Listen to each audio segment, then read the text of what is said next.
my screen. All right. Could somebody say whether or not they can see the screen? We could see it. That's great news. Yes, we can see Okay, it. fantastic. Thank you. So I think let's begin. So welcome to our annual ESOL in GCPS presentation for our families. ESOL, of course, is English to speakers of other languages. And I'm not going to read the Spanish on the screen because we do have our wonderful interpreter, Ms. Rodriguez, who is interpreting in Spanish. So here's the agenda. Welcome and introductions, overview of the ESOL purpose and goals, explanation of key terms and acronyms, access testing overview and timeline, how scores are used to support students, reclassification and exit criteria, parent view information, questions and closing remarks, and evaluation. So that's what we're going over this morning. And now some introductions. If you all would like to unmute and say hello, that would be great. Starting with our principal, Dr. Irish.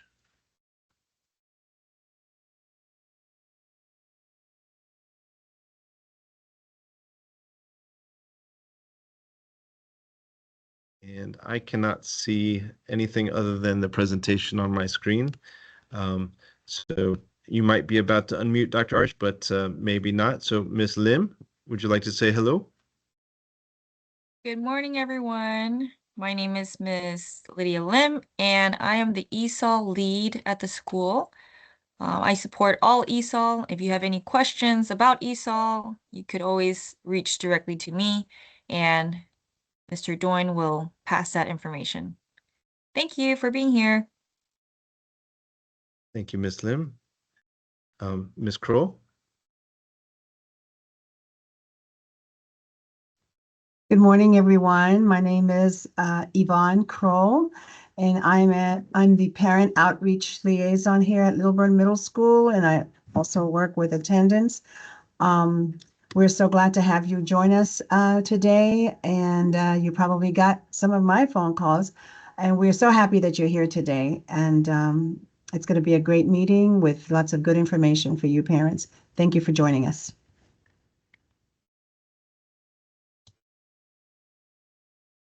And we have Ms. Washington, who is our ESOL assistant principal.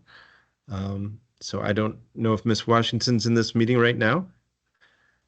She's also our 7th grade assistant principal, so she's got a lot going on. And then Dr. Irish, I don't know if you're there to unmute. You already did say hello, so just checking. But feel free to jump in anytime. Okay, so moving on. So here's the philosophy of the ML program. And just to note, you will see different terminology or different acronyms used for ESOL, ML or EL or ELL will show up. So ML means multi-language learner. And the philosophy of this is the GCPS ML program office, which then, of course, we adopt at the local schools. We believe that each English learner comes to school uniquely equipped with valuable skills and experiences rooted in other places and cultures. GCPS provides effective instruction that recognizes and leverages these skills and allows EL students to expediently attain proficiency in English and perform at or above grade level in academics. So we see that their other language skills that they bring to us is an asset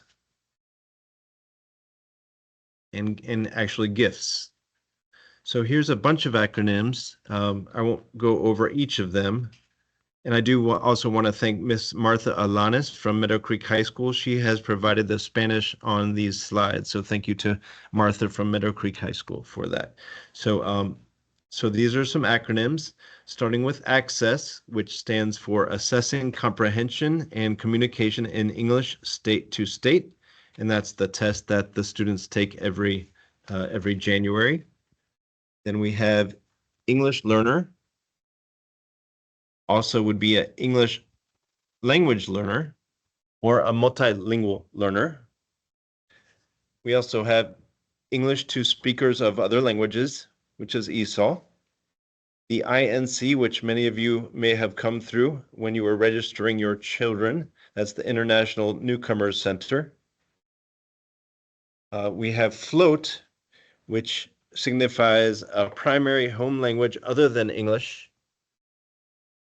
And we have POL is not highlighted there, but we have Ms. Kroll here. She is our parent outreach liaison. And we have WIDA, which is the World Class Instructional Design and Assessment. It's a consortium, a US-based collaborative group of 41 member states, and they're the organization that that helps us administer the access test. And if you have questions as we go, I think we have time and we don't have an overwhelming number of people that would make, would make questions difficult for us to manage. If you want to ask questions as we go, we can perhaps entertain some questions as we go. All right, so ESOL purpose and goals. And I think what I'll do, so I have an English followed by a Spanish slide. And unless some of my colleagues disagree, I think what I'd like to do is have the Spanish on the screen, since most of our community prefers Spanish. But I'll speak it in English. So the purpose of the ESOL program is to increase students' academic English language proficiency. Our goals are to increase students' academic content area achievement, to teach grade level appropriate academic English language knowledge and skills, to narrate, inform, explain, argue in discipline-specific English. So that includes academic vocabulary, sentence structures, discipline-specific discourse, such as listen, read, view, speak, write, and represent. So all of that goes into what the goals are. And the goal is also to teach students the English necessary to understand and become proficient in the content standards. To ensure English learners participate meaningfully and equally in core standards-based educational programs, and to remove language and non-academic barriers to learning in school. All right, access. So again, that's sorry, one moment. So the access helps us know how the student is progressing in English proficiency. So under federal law, states are required to measure the English language development skills of their English learners on a yearly basis within the areas of listening, speaking, reading, and writing. The purpose of the access is to measure the English proficiency growth of the English learner, and it provides an opportunity to demonstrate the English learner's level of language proficiency in content areas. The student's score on this test will determine in which instructional level they will be placed for the following year. Even if a parent waivers ESOL services, their child will still need to participate in access. All students who qualify for ESOL services must participate in the access. There is a waiver of services, but this will prevent your child from benefiting from additional support that may help them with learning the content while acquiring English proficiency.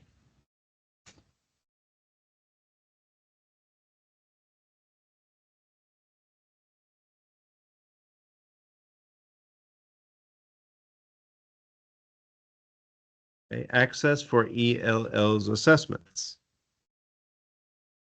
There is a kindergarten access which uses stories and activities to keep young learners engaged. Our 1st through 12th grade English learners will participate in access for ELLs, which is available in a paper and pencil or computer-based format. Alternate access for ELLs is a test that supports teams that can elect to use for students with the most significant cognitive disabilities. It offers extra support and gives students multiple opportunities to respond to test items. Most importantly, we encourage our parents and guardians to talk with their child's school about plans for access administration.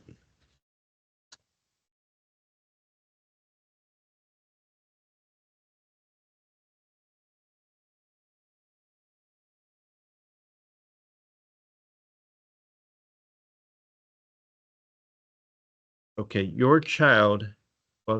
it is important for parents to understand how important it is for their child to do their best on the access assessment to demonstrate their academic English language progress.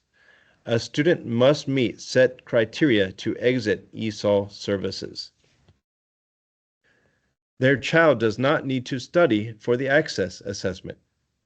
Only come prepared to demonstrate all the ways they understand and can communicate in English.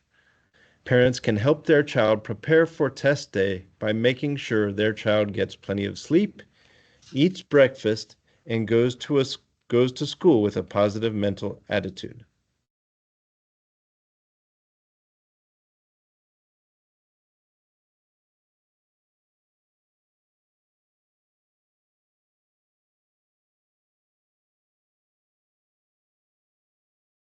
Access for ELLs is given to all ELLs during the annual testing window, which this year will be January 10th through March the 1st.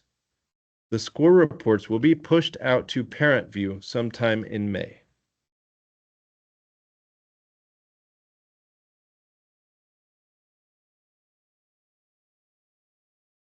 The criteria for exiting ML students in grades 1 to 12 is a composite proficiency level of 5.0 or greater. And this is mainly for our staff to know, but I've been asked to review this as well. ESOL program lines in Synergy, which is our school database for all students meeting must exit criteria, will be automatically closed out by data governance.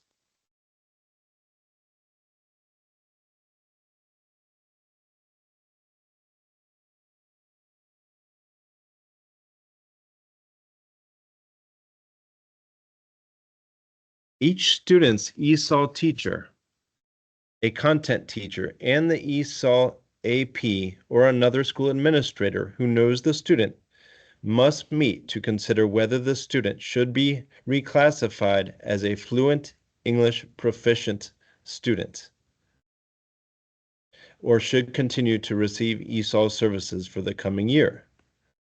They must use the criteria provided on the English Learner Reclassification Review form to guide their decision. No student who meets the criteria may be omitted from consideration. The decision reached for each student, whether the decision was to reclassify or to have the student continue in ESOL services, is documented on the form. A digital copy of the form is uploaded by us into Synergy.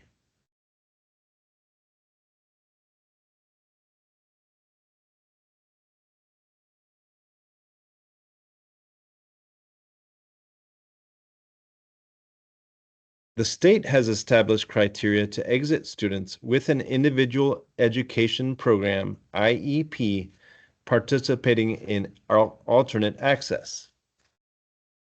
An English learner with significant cognitive disabilities who has been assessed on WIDA alternate access for ELLs, English Language Proficiency Assessment, who meet the clear exit criteria per grade level must exit ESOL services. The ESOL program lines in Synergy for all students meeting clear exit criteria will be automatically closed out by data governance. The change in EL status will be needed to be updated in the IEP as well. and we'll explain more about that at a later time.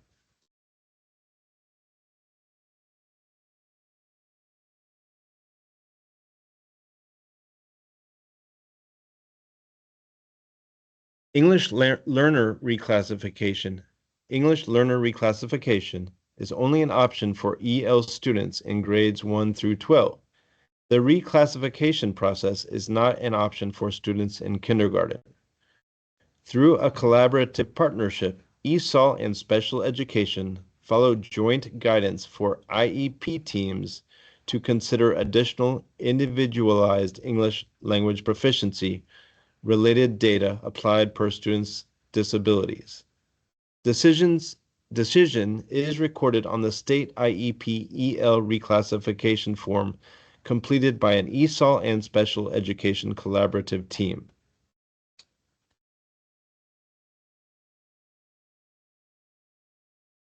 Okay, here we have parent view. And the parent notification letter will go out each year the student is eligible for ESOL services. Access score reports are sent out at the end of the school year in the correspondence language when available. And you can see how it appears on parent view in the document section.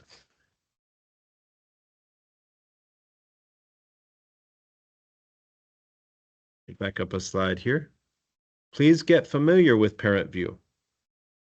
If you do not have an account, we want to make sure you know how to access parent view, because this is where you'll see information about not only ESOL, but other test scores, your students' grades, attendance, health information, bus information, school communications.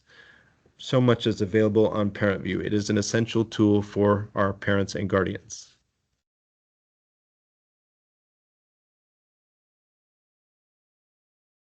Okay, this is the Access Parent Report. This is an example.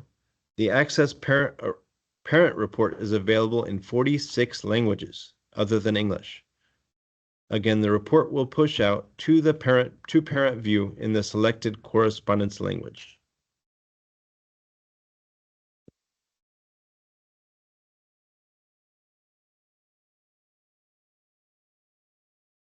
So the scores in the 4 domains of listening, speaking, reading, and writing,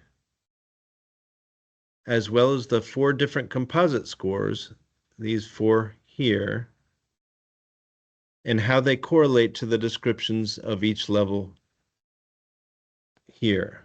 So this is the individual student report that you receive every year that your student takes the access test.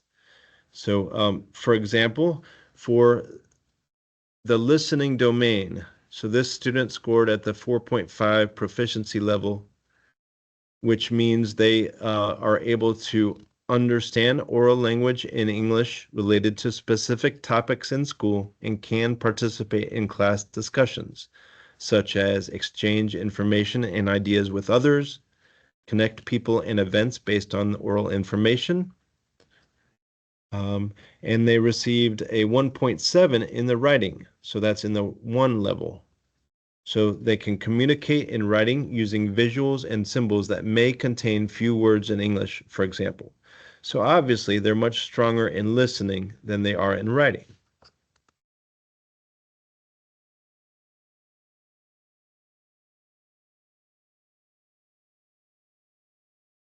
So here are some questions to consider.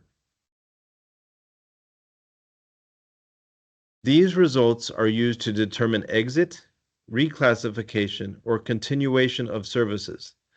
The proficiency levels are also used to guide instruction during this coming school year. So you might want to know, how do the teachers use the test results?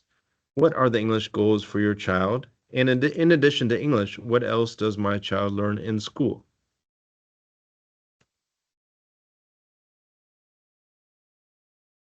So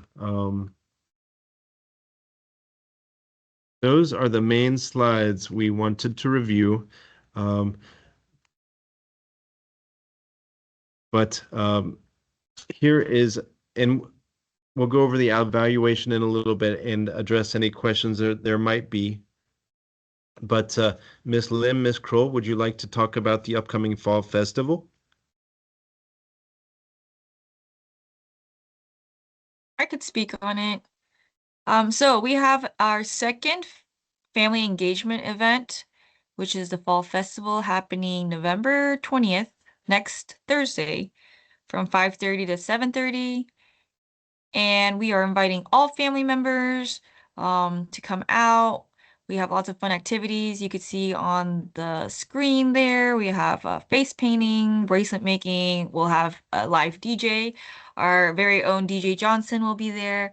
And of course, one lucky student will can win a tablet. We have a tablet giveaway. We encourage all of our students to come out and our families, and especially for this event, we have a live petting zoo. Come on out and we'll give some important information about how to prepare your student for the upcoming Access test happening in January. So hope to see you all there.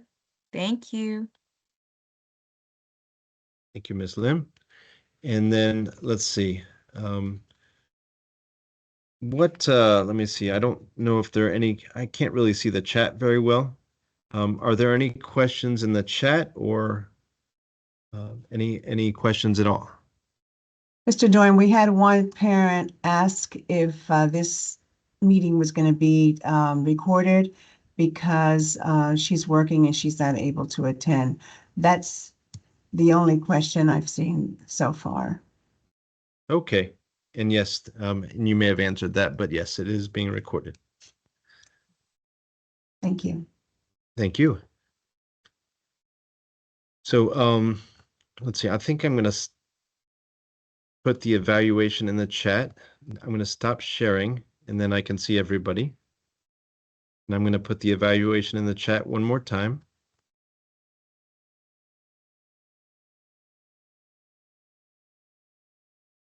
So are there any questions about the ESOL program, about the access test?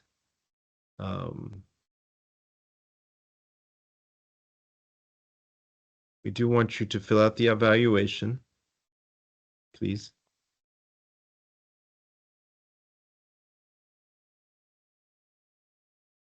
So now I should be able to see anything in the chat.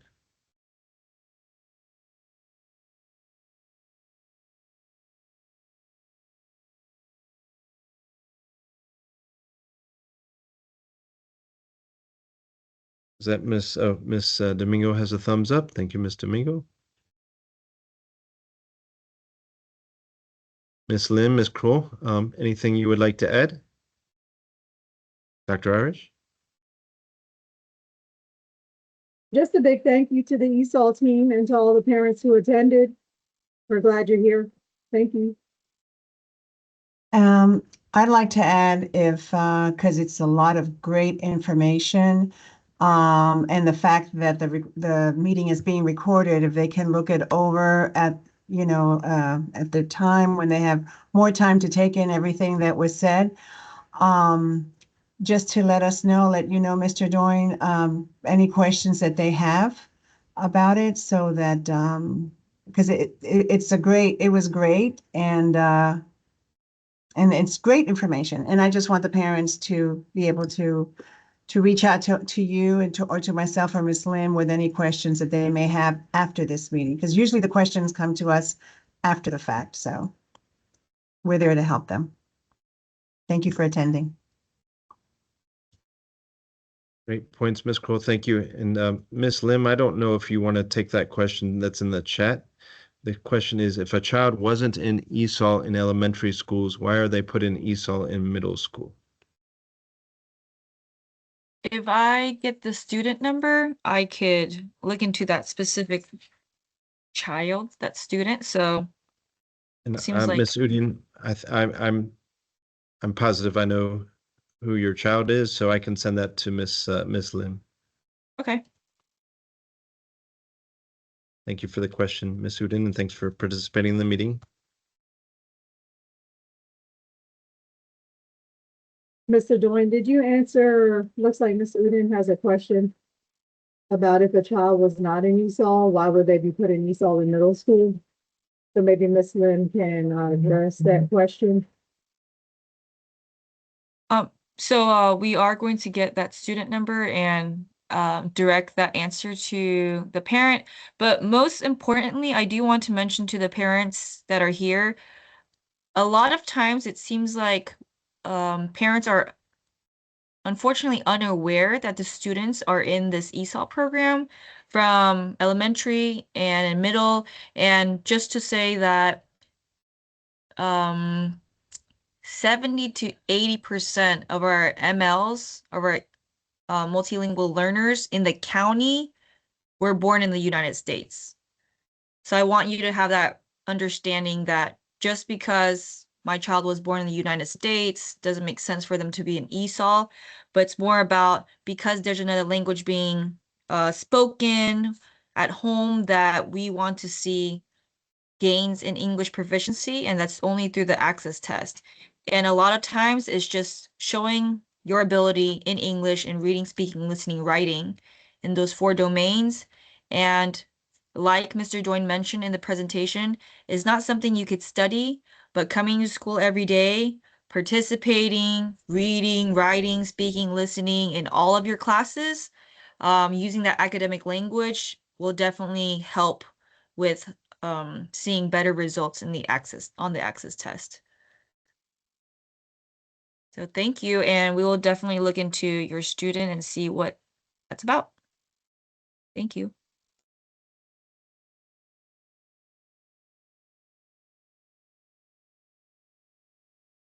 Mr. Joyne, you're I'm muted. muted. Thank you. Yeah, thank you, Miss Lim and Miss Uden gave us the okay there. Thank you. Let's see.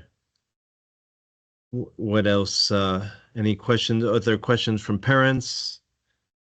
Anything? Our my Mr. Joyne, colleagues. can you Yes, ma'am. do a reminder about the Meadow Creek informational session tonight? Oh, great point. Yeah. Yes, ma'am. So I know some of you have 8th graders, so a reminder, you should have received, I believe, a postcard and maybe a message or two about it, but we're coming up on high school selection just in a few weeks, and tonight is the Rising 9th grade parent and student meeting at Meadow Creek, meeting and tour at Meadow Creek High School, which is, of course, one of our 2 cluster high schools. That is tonight at 6, and I don't think we could more strongly encourage our families to attend that to make sure you are making the most informed decision possible as you are deciding where your child will spend the next 4 years in school. Last Thursday was the McClure meeting. If for some reason you were not able to attend, I encourage you to reach out to their parent center at McClure to find out maybe what you missed, or if you let me know, I can track down some information for you.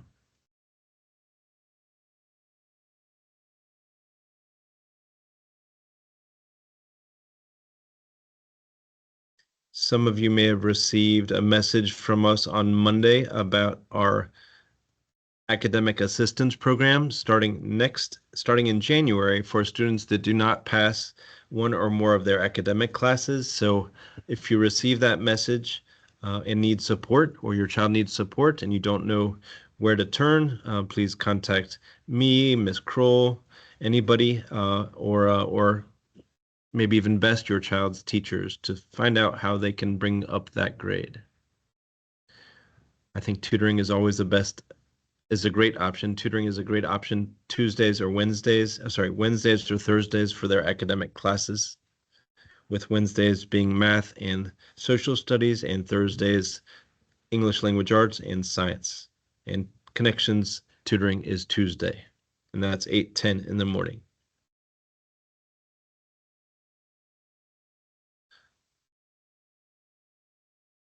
Okay, anything else anybody would like to add or ask? Mr. Joyne, we just had a parent that just came into the meeting. I didn't get their last name. So, did you want to repeat that this is recorded and how they'll be able to get the recorded meeting, please? Sure. Thank you for pointing that out. Yes, we have been recording this meeting, and all of our recordings are on our YouTube page and also in the parent newsletter every weekend.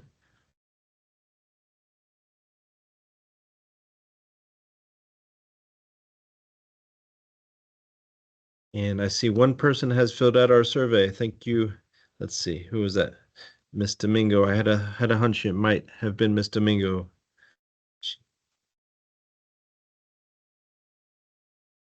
Would love for our other families, whether it's Miss Juarez, Miss Noriega, Miss Resendez, Miss Uden, Miss Sully, Miss Garcia Garfias, Miss Barrera, to fill out the surveys. And thank you, of course, to our interpreters, Miss T, Miss Wiet, Fio,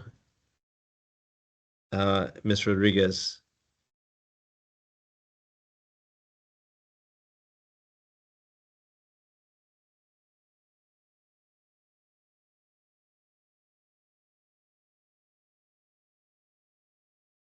So thank you for putting that, Ms. Rodriguez. So I would like to stay in here just to give our parents a chance to fill out that survey. I think it might help just to keep this open for a couple more minutes.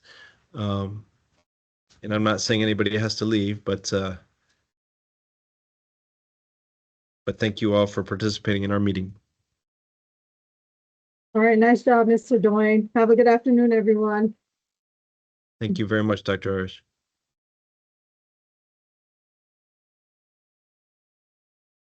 Thank you, Mr. Doyne. Thank you, Thank Ms. you, Lim. parents, for joining us today. Have a good day.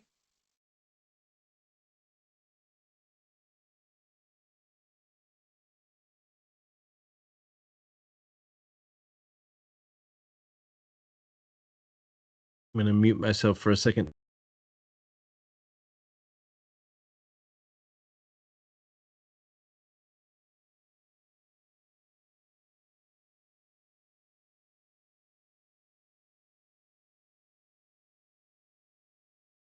Ms. T has her hand up. I won't be able to hear you since you're in the interpretation channel there.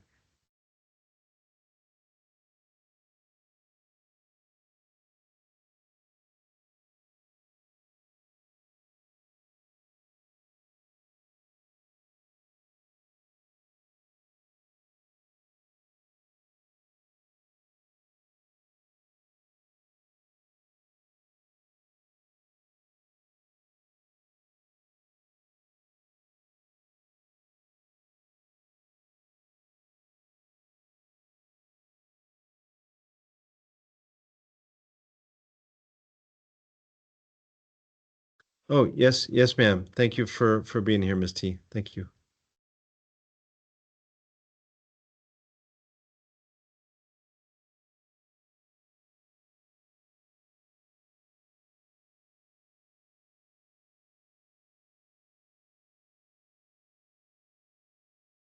Let's see. Hey, Mr. Doyne, if you don't Yes, ma'am. need me, then I will, oh, there's a parent that wants to come in. I'm good to go? Yes, ma'am. Thank you for being here Okay, and thank for you all so your much. support.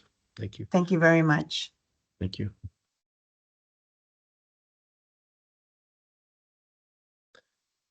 Welcome, Berenice. I think you've just joined us. I don't know if you're in the English or Spanish channel, but we have just finished the presentation. It has been recorded. It'll be on YouTube, on our YouTube page, and also in the parent newsletter.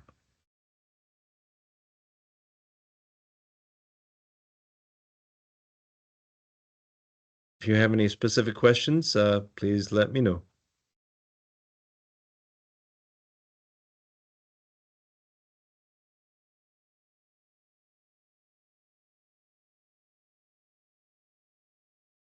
Waiting for another survey to be completed, and I appreciate if you're taking your time to complete it. Maybe I'll put it in the chat again.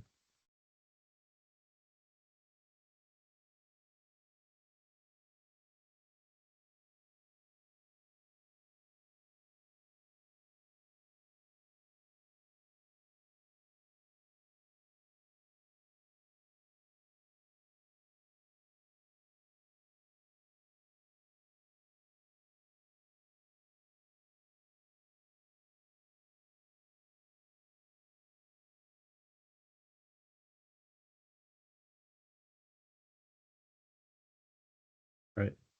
I'm going to give us 3 more minutes. I'll close everything out in 3 more minutes. Voy a cerrar todo. Well, I don't need to speak Spanish. Voy a cerrar la reunión en 3 minutos.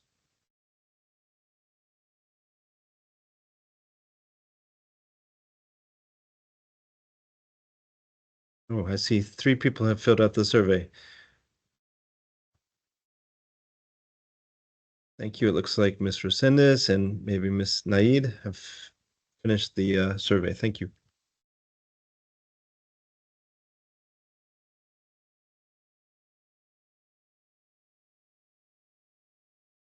Yes, ma'am.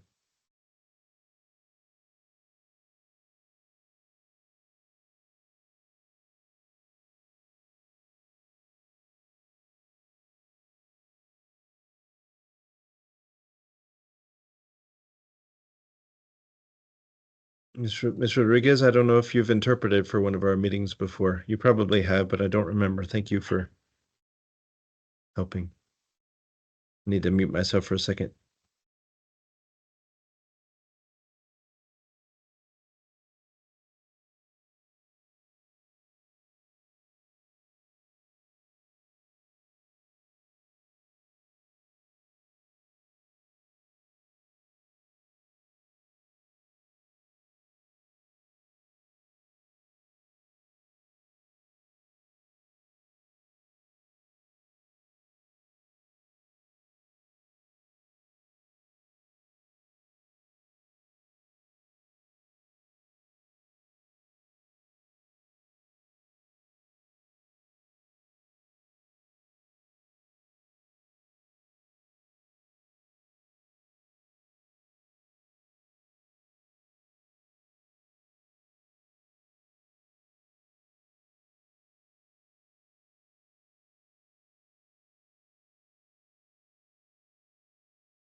Okay, about 30 seconds, and then we're going to log off.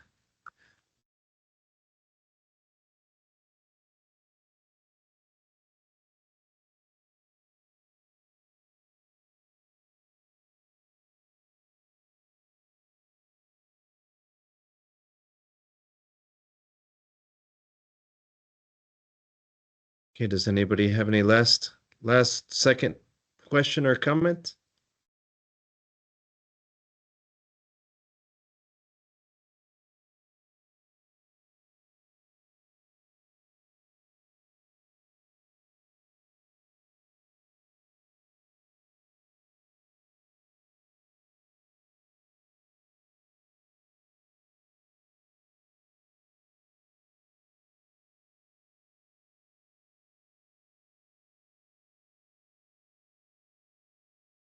Okay, all right. So I'm going to count us down from 10 to 1. And once I hit 1, I'll go ahead and turn off the meeting. Thank you all again for participating. Thanks, Ms. Rodriguez, once again for interpreting. 10, 9, 8, 7, 6, 5, 4, 3, 2, 1. Okay, have a great day. Que tenga un buen día.